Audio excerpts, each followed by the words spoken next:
O tema hoje é bem delicado, bem complexo, mal compreendido muitas vezes, mas falar de luto, eu achei necessário passar essa minha visão para vocês, esse meu conhecimento em relação não só às pessoas que eu atendi, mas a toda a pesquisa que eu faço em relação a isso, tá? A gente tem que primeiro entender que cada um age e reage ao luto, vamos dizer, o luto físico de uma pessoa, de um ente querido, de um amigo próximo. Cada um age e reage de uma forma completamente diferente. Quando você vai, por exemplo, num velório, pessoas estão conversando, algumas dão risada, outras choram, outras entram em oração. Umas não demonstram nada, meio apática, meio a ficha ainda não caiu. Então, cada pessoa tem uma reação diferente para enfrentar esse luto, tá? E entender isso, a gente para de julgar. Sabe aquela coisa, nossa, fulano foi no velório da mãe, derramou uma lágrima. A gente não sabe aqui dentro o que está acontecendo. Por isso que eu vim com esse tema, tá? Bom, será que a gente está preparado para a perda de alguém? Às vezes eu ouço assim, ai tadinho, mas estava sofrendo, né? Pelo menos descansou. Ok, eu fiz isso. A minha mãe teve internada durante 3 meses, câncer terminal. Eu passava algumas noites com ela, né? Eu e minhas irmãs, a gente revezava em Praia Grande, ali em São Paulo. E teve uma noite, gente, ela estava tomando morfina. E ela urrava de madrugada. Eu me tranquei no banheiro, eu chorava. Sabe aquele desespero? Pedindo para Deus levar. Helena, você não amava tua mãe? Nossa, eu era a menina dos olhos dela. Eu me emociono de lembrar desta cena.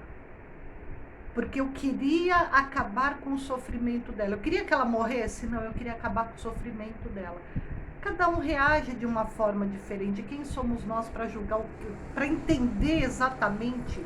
Eu falo muito de empatia. A gente consegue ser empático até um certo ponto, não 100%. A gente não consegue entender o que o outro está sentindo, por tudo que ele já viveu, por tudo que ele passou, a gente não consegue entender isso, tá? A minha mãe, ela sempre, eu conversava muito com ela, e ela sempre dizia, o dia que eu morrer, me creme e me jogue em qualquer lugar, eu não quero endereço depois da morte. E assim foi feito, lógico, não foi assim de uma forma, né, tão... houve o velório, houve a cremação, onde é que a gente vai colocar? Eu falei, olha, a mamãe não queria endereço, né, algum lugar. E colocamos perto de, ela gostava muito da espada de São Jorge, colocamos numa plantação de espada, uma plantação enorme de espada de São Jorge. E ela tá lá, quer dizer, ela não, as cinzas estavam, porque isso já faz 11 anos. Mas não, nós respeitamos essa vontade dela, a gente não vai visitar. Helena, então quer dizer que você é contra quem vai no cemitério? Não, gente, não. Claro que não. Dia 2 de novembro, dia de finados, as pessoas vão, fazem as suas homenagens, cada um é cada um. É isso que eu tô dizendo para vocês. Essa é a minha opinião, tá? Tá, e aquelas pessoas que você tá preparado? Gente, ninguém se prepara para isso, ninguém. A minha mãe, foi o que eu falei, ela já vinha numa série de problemas e ela ficou, os últimos anos dela com muito problema, os últimos 3 meses foi muito sacrificado para ela, pra gente também de ver o sofrimento, porque aquela coisa, você chega lá, ela tá medicada, ela tá bem tratada, ela tá sendo cuidada da melhor forma possível e a gente não pode fazer mais nada, né? A nossa, como é que eu vou dizer? Não pode, a gente fica sem nada. E aquelas pessoas, na época do Covid, né? Você entrava com a pessoa andando e de repente ela era entregue num saco. Gente, isso foi assim de uma tristeza universal não, né? Mundial. É muito triste, não tem como falar, não vou nem falar sobre isso, mas vamos imaginar uma morte de um acidente. a pessoa saiu, como essa professora agora essa semana, né? Nós estamos no dia 30 de março, acho que não foi acho que segunda-feira, domingo, não me lembro. Bom, enfim, a professora saiu para trabalhar e não voltou, né? Houve uma tragédia na escola. Como que as pessoas, como que os familiares, os amigos, né, de repente, é a mesma coisa, cada um. Eu acredito que a morte prematura de jovens, de adolescentes, não é que elas são mais sentidas, né? Teoricamente, a nossa vida é os pais morrerem antes dos filhos, e quando é o contrário, isso choca muito a gente, mas cada um interpreta de uma forma diferente, age e reage de uma forma diferente, tá? Para a gente falar mais profundamente sobre isso, primeiro a gente tem que entender o que é luto. Até agora eu estou falando de pessoas que morreram. O luto é um estado emocional específico que se inicia pela ameaça ou o rompimento de um vínculo de amor e se caracteriza como um período de enfrentamento da dor ou perda. Gente, não dá pra gente mensurar a dor de quando a gente perde uma pessoa. O que poucas pessoas sabem é que existem lutos de várias formas. Eu perdi meu cachorrinho, eu tinha uma calopsita que viveu comigo durante 9 anos, que vivia solta aqui em casa. Eu tinha floricultura, eu vi que ela não estava muito bem, corri com ela, tentando procurar um veterinário, não achei um veterinário de aves aqui, ela morreu na minha mão. Peguei uma caixinha, eu falei, gente, não adianta, obrigado, né? Eu tava com um grupo de amigos, obrigado, vocês me ajudaram, assim, do jeito que eu tô falando com vocês. Peguei uma caixinha, coloquei flores, coloquei ela, fechei com um paninho, né? Tampei com um paninho e pedi para um amigo. Eu falei, não me fala onde você vai levar, só leva ela. Nossa, Lena, mas você tá assim, e continuei trabalhando. Você não tá sentindo falta da Cora? Eu falei, gente, lógico que eu tô, né? Mas o que eu posso fazer?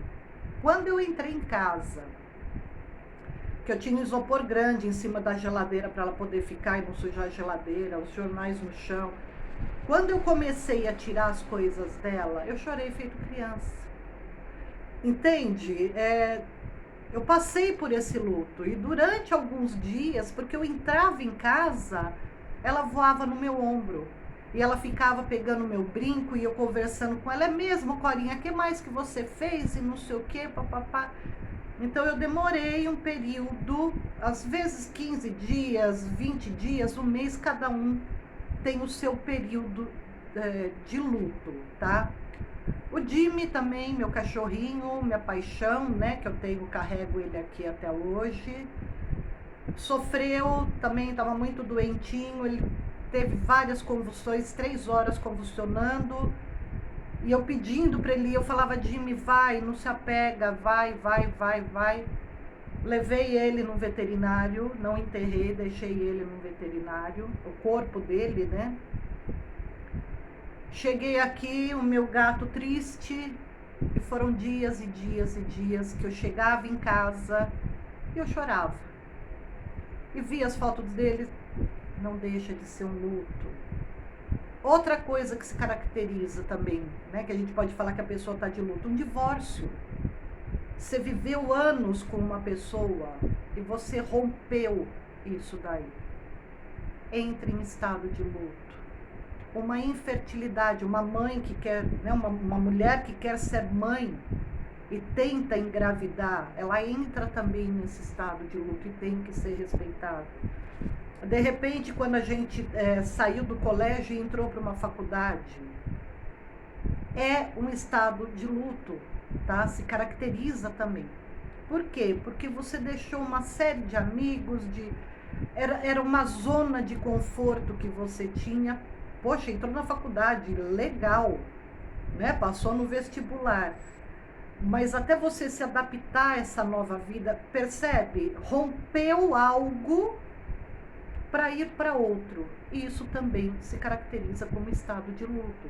E cada pessoa age e reage de uma forma diferente. Uma pessoa que sofre um acidente ou por alguma doença tem que amputar um membro. Ela vai ter que deixar a vida do jeito que ela vivia para se readaptar a essa nova forma de vida. A síndrome do ninho vazio, né? Quando os filhos saem de casa para viver a vida dele, ou para estudar, ou porque casou, porque quer ir morar sozinho. A mãe voltar a se adaptar a não ter mais os seus filhos. Eu lembro um dia, minha irmã, eu liguei para ela em vídeo, e ela tava chorando muito. Eu falava, mãe, o que foi? Ela e o Rodrigo, o que foi? Eu desesperada, porque ela estava em prantos.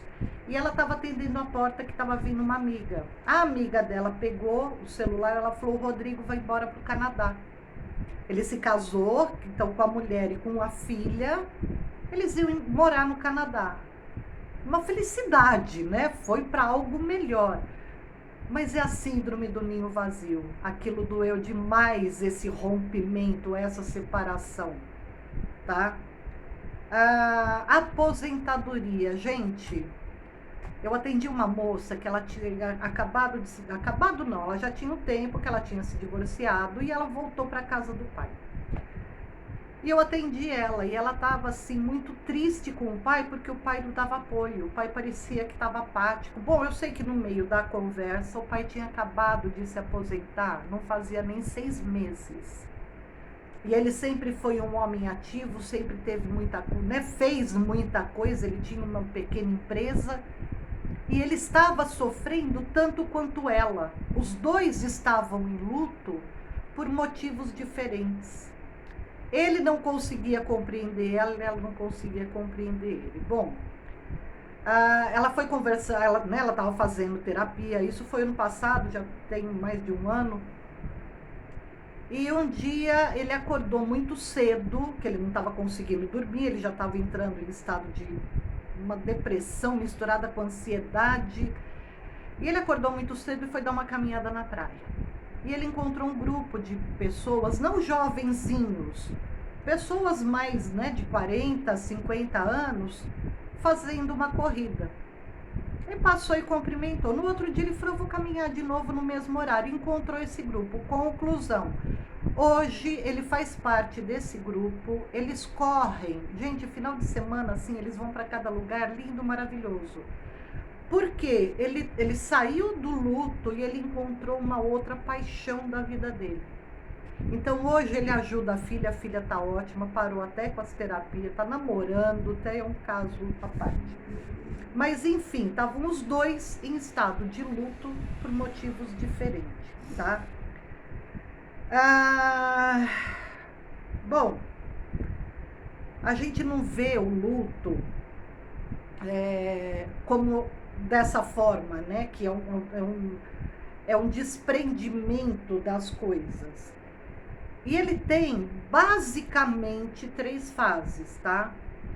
Que é a primeira da negação, a segunda da adaptação e a terceira da aceitação.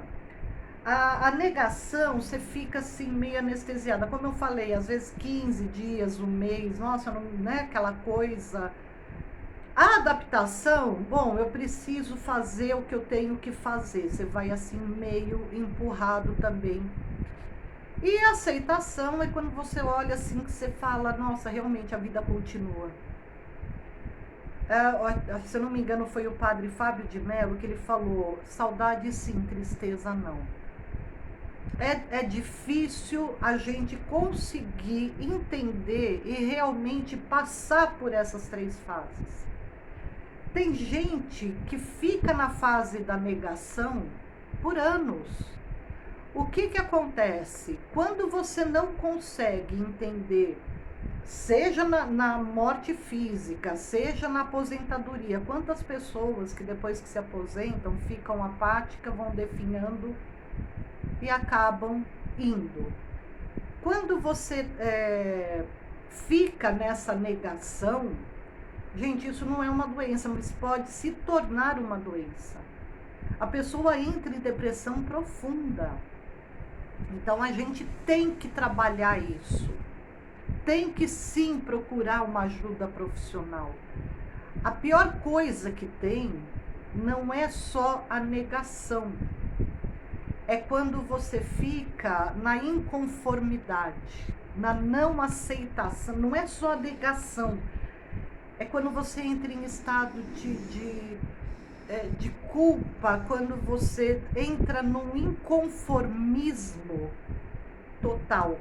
Eu não me conformo que a pessoa foi. Gente, a única coisa que nós temos certeza na vida é que um dia a gente vai morrer, que as coisas vão acabar. Eu tinha uma floricultura e acabou. Eu passei por essa fase. A primeira semana para mim, sem ter que acordar e ir para a loja, eu ficava perdida e eu fui me readaptando e hoje eu tô ótima, vai fazer 3 anos, alguma coisa assim. Mas eu não demorei muito tempo não, tá? Só que tem pessoas que demoram e acabam adoecendo. Gente, curta seu luto, seja da maneira que for, cada um tem a sua particularidade. Mas se você estiver nesse primeiro estado ainda, procure ajuda. Procure um profissional, procure falar. Quando você fala, é como se você dividisse essa dor. É como se você colocasse para fora, tirasse de dentro de você. Então busque isso, busque ajuda. As coisas acabam, mas se você está aí se torturando por elas, não é legal. A vida continua. Até mais.